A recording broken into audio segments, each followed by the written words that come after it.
Hello guys, এইটো এটা awareness video হয় আৰু যোৱা কেবা মাহৰ পৰা আমাৰ অসমত বহুত ডগ নেপিং কেसेছ হৈ আছে। তো ডগ নেপিং মানে তো আপোনালোকে বুজি পাইছে চাগে যে আমাৰ বহুতো কুকুৰ চুৰ হৈ আছে। তো এই কুকুৰবোৰ অকল ৰাস্তাৰ কুকুৰে নহয়, বহুত আমাৰ পেটছ তেনেকুৱা কুকুৰো নাইকিয়া হৈ আছে বহুতৰে, মানে পটি কৰিব বাহিৰত লৈ যায় আৰু তাৰপিছত ৰাতিপুৱা পটি কৰিব যাওঁতে ধৰক এনেকুৱা ডগ নেপাৰ্ছবোৰ আহি কেনে কুকুৰটো উঠাই লৈ গৈছে। আৰু ডগ নেপিং কেছেছৰ লগতে বহুতো আমাৰ পোহনীয়া জন্তু যেনেকুৱা ধৰক গৰু ছাগলী এইবোৰো মানে চুৰ হৈ আছে। তো ইমান চুৰৰ সংখ্যা বাঢ়িছে যে মানে আগতে এওঁলোকে ৰাতিপুৱা বা ৰাতি এনেকুৱা টাইমত চুৰ কৰিছিল, এতিয়া কিন্তু আপোনাৰ দেখা গৈছে যে দিনতো এওঁলোকে এই চুৰি কাৰ্যবোৰ কৰি থাকে।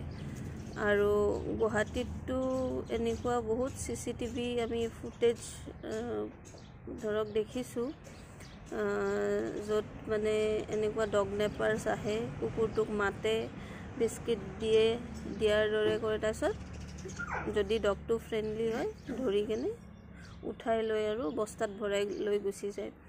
তোমাৰ মানুহখিনিৰো বহুত এটা দায়িত্ব আছে যে আমি আমাৰ জীৱ জন্তুখিনি বা আশে পাশে থকা যিবোৰ ৰাস্তাৰ কুকুৰ আছে সেইবোৰকো আমি অলপ মানে মন কৰি থাকোঁ, যাতে এই ডগ নেপাৰ্ছবোৰ বা এই জন্তু যিবোৰ চুৰি কৰে এওঁলোকে আহি চান্স নলয়।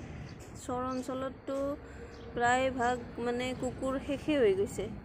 তো এই কুকুৰবোৰ আচলমতে এওঁলোকে আমাৰ ওচৰ চুবুৰীয়া ৰাজ্য যেনে আপোনাৰ মেঘালয়, নাগালেণ্ড এনেকুৱা জেগাবোৰত ছাপ্লাই দিয়ে।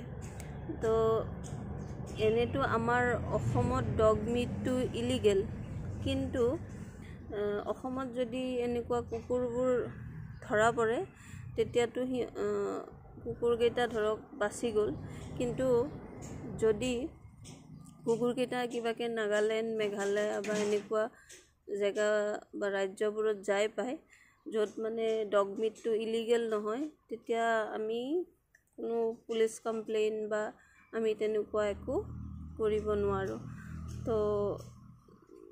তো এই ভিডিঅ'টোৰ যোগে মই এইটোৱেই ক'ব বিচাৰোঁ যে আমি মানুহবোৰ সজাগ হৈ থাকিব লাগিব আৰু আমাৰ ওচৰ চুবুৰীয়াৰ থকা যিবোৰ জন্তু আছে, যিবোৰ ভইচলেছ এনিমেলছ আছে, যিবোৰে নিজৰ দুখ সুখ বা একো কষ্টৰ কথা ক'ব নোৱাৰে, সেইবোৰৰ প্ৰতি আমি দায়িত্বশীল হ'ব লাগে। আৰু এই চুৰি কাৰ্যখিনি যিখিনি মানুহে কৰি আছে সেইখিনি অকল মানে অসমীয়া বা বাহিৰৰ মানুহ নহয়, আমাৰ অসমীয়া মানুহ এই কামটো কৰি আছে। বহুত অসমীয়া মানুহ মানে কি কৰে, এই ডগ নেপিংটো কৰি বেলেগ মানে আছে দালাল তেওঁলোকৰ, তাতে তেওঁলোকে মানে ছাপ্লাই দি দিয়ে। তো লগতে আমি আৰু দেখা পাইছোঁ যে আমাৰ কিছুমান স্থানীয় চৰাই যেনে বগলী, খৰালি হাঁহ, ডাউক চৰাই, জহামাল, পহু আদি চিকাৰ কৰাও আমি দেখা পাওঁ। আৰু ৰিচেণ্টলি ধৰক 2 মাহমান আগতে মই এটা ভিডিঅ' দেখিছিলোঁ য'ত আমাৰ যিটো ৰিভাৰ ডলফিনো তেওঁলোকে উঠাইছে, নদীৰ পৰা ৰিভাৰ ডলফিন উঠাইছে।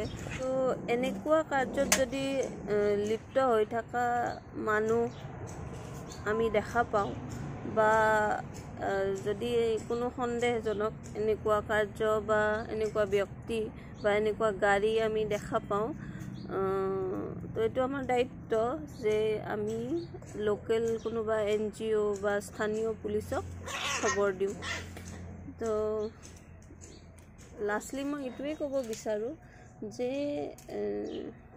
যিখিনি আমাৰ স্থানীয় যিবোৰ চৰাই আছে বা জন্তু আছে এইখিনি আমাৰ সম্পদ হয় আৰু এওঁলোকক সুৰক্ষা দিয়াটো আমাৰ দায়িত্ব। তো আহকচোন আমি আমাৰ দায়িত্ববোৰ ভালকৈ পালন কৰোঁ। আৰু আমি যে জীৱশ্ৰেষ্ঠ মানৱ হয় নহয় জানো, জীৱশ্ৰেষ্ঠ মানৱ বুলি কয়, তো আমি যে জীৱশ্ৰেষ্ঠ মানৱ সঁচাই হয় সেইটো দেখুৱাই দিওঁ। ধন্যবাদ।